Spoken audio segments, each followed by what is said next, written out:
Today I'm going to talk about how to communicate using the love language.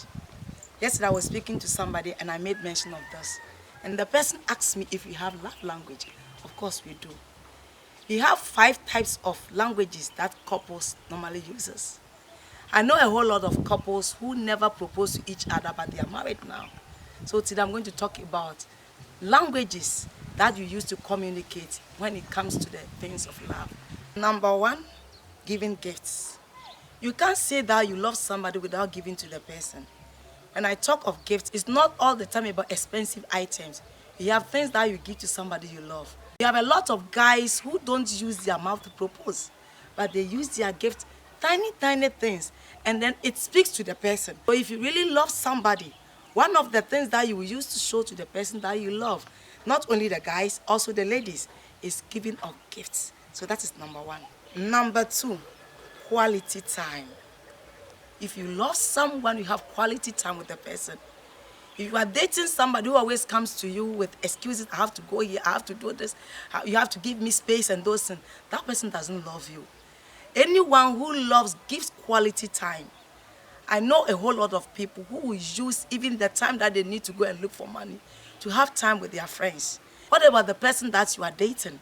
So if you want to show love to somebody, to a guy, to a woman, to a wife, to a husband, one of the things that shows that indeed you love the person is having quality time with the person. If we are in any relationship where there's no quality time together, then I think that is not a relationship, it's something else. Maybe it's lust, maybe it's for something else. So therefore, whoever shows you quality time, whoever you give your quality time, that is the person that you love. Number 3, words of affirmation.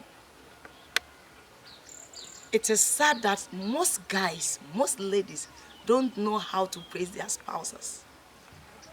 There are a lot of times that people do complain to me that sometimes even the clothes that they will wear, their husbands, their boyfriends, their fiancés will not say anything about it. But then somebody outside will now come and praise. If you want to show love, one of the communication is words of affirmation. You look nice, you look sexy, you look romantic, you look this. Just say something to your spouse, to your fiancé, to whatever. Because if you don't do that and somebody else does it, you know, I've already said that we are talking about love language. The person might think that the other person loves him or her. So please, one of the things to show to your spouse, to your fiancé that indeed you love, one of the ways that you have to use, one of the love language is words of affirmation. Praise your fiancé, praise your husband, praise your guy, praise your girl. Let the person know that indeed you cherish the person. So this is the number 3 of love language communication. Number 4, acts of service. There's something I saw online, I think a week ago. Anyway, it was still on my mind. I even remember, I think I even had a dream about it. It's when I saw a girl whose fiancé sells coconut, and the girl was helping the guy to sell coconut. What a romantic scene I saw. If you love somebody, you help the person. You don't have to think that somebody else will say this or that.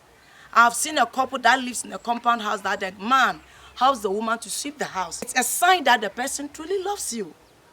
Whatever your fiancé does, whatever your girlfriend does, your husband does, your wife does, one of the love communication to show to the person that indeed you love him or her is act of service. Support the person. If the person sells anything, gari, sugar, whatever, when you are with the person, help the person. Let him help you with the tying. What I'm trying to say is that just show your acts of service to whoever you love. Because even if somebody helps you all the time without saying anything to you, your spirit tells you that the person loves you.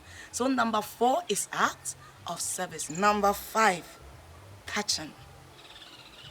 Any union that has nothing about touching is not a union. I'm a Christian, but let me tell you something.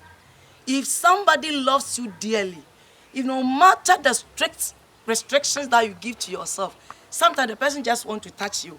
Not touching with hands or holding or other thing. But even when you sit down, you want to sit closer to the person. It's a communication of love. There may be times that you want to control yourself, but because mentally you love the person, before you see, you are closer to the person. That is why it is easy for one to notice that when 2 lovebirds are walking, one of the ways that you will get to know, without even knowing them, is the way they come closer. Their touch, their movement.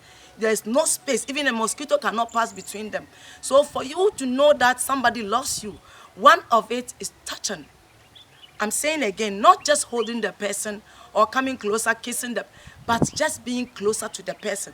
Very, very close to the person is a sign. So if you're a lady and a guy always wants to come closer, if you don't love the person, stop him before things change. If you're a man, a lady comes closer to you all the time, know that she's not there to buy food from you. She's there with a purpose. Because number 5, love language, that shows that somebody truly loves you or somebody is in love with you, is touching. This is Mama Francisca. Please follow me on Facebook, Mama Francisca. Like my page, Mama Francisca to the World. And also follow me on Instagram, Mama_Francisca2. On TikTok, Mama Francisca 4. And please subscribe to my YouTube channel, Mama Francisca to the World. If you want to read my articles about love and relationship, then go to www.mamafranciscatotheworld.org. Until we meet again, this is Mama Francisca. Bye-bye.